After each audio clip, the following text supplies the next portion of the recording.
Hi, I'm Jessie. I'm an integrative doctor of physical therapy, and this is a variation of Bhaktasana, the devotional pose in yoga, that can really help enhance and amplify your flexion overhead reach with the shoulders.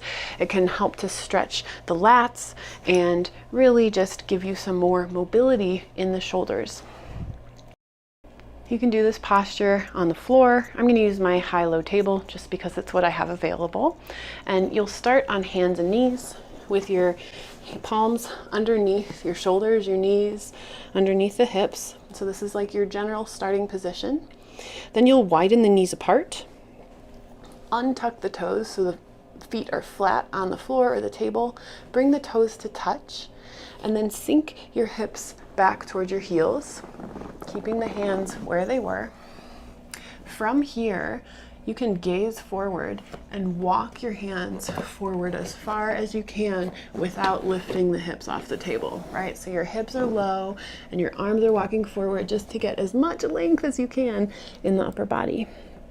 Allow your head to rest on the table or the floor. And if it doesn't reach, you can always utilize a block or a folded blanket under your forehead. From here, rotate from the shoulders so that the thumbs point up at the ceiling. This is an external rotation of the humerus bone in the shoulder. Bring the palms together, bend the elbows, and you might not, I have very open shoulders, you might not look quite like this does.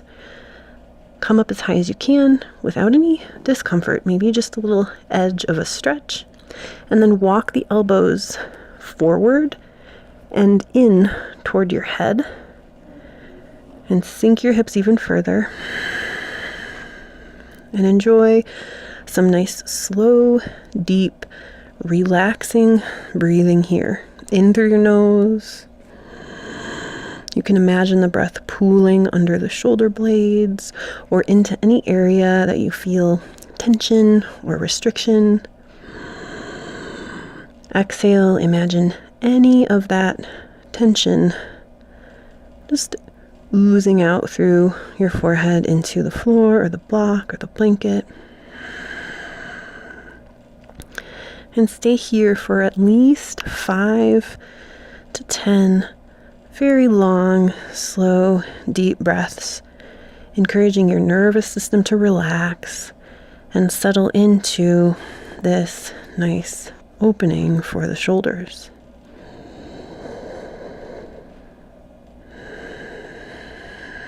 When it's time to come out, slowly return your hands to the floor. Inhale, gaze up, and come to hands and knees. Step your knees underneath your hips, and then you can transition back to seated or standing. So here are some modifications for this position.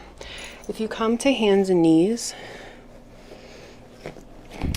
and you widen your knees apart, big toes touch, sink back into the position. If you feel like you get stuck at some point, right? Like you can't fully sit your hips back and down onto your heels, ask your body, where am I feeling this stuckness? And it'll either be in the hips, in the knees, or at the ankles.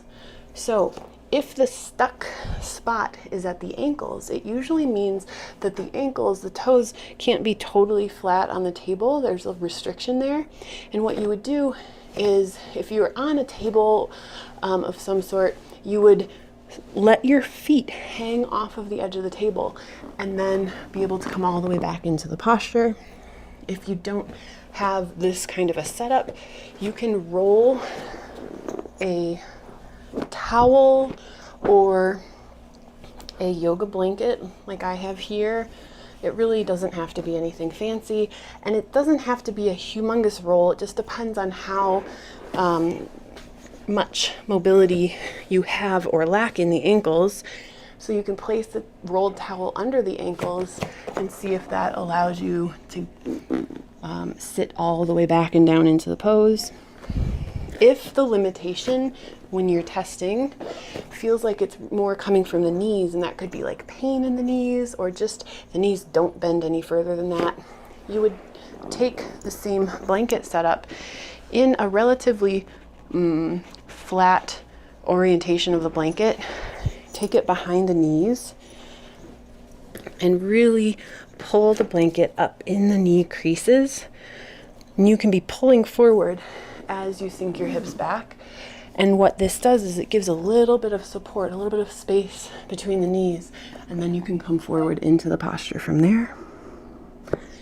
And then finally, if the restriction feels like it's coming from the hips, and it might feel like hip pain or hip discomfort or impingement, then you would bring the blanket in its flat open fold all the way into the hip creases, sink the hips back and down, and then reach the arms forward to enjoy the posture. So those are some modifications for in case getting into the classical child's pose, devotional pose is less accessible for your body. These can really help to make this a pose that's more comfortable, that you can actually be able to enjoy as you're working on the arm variations. Hope this is helpful. Be well.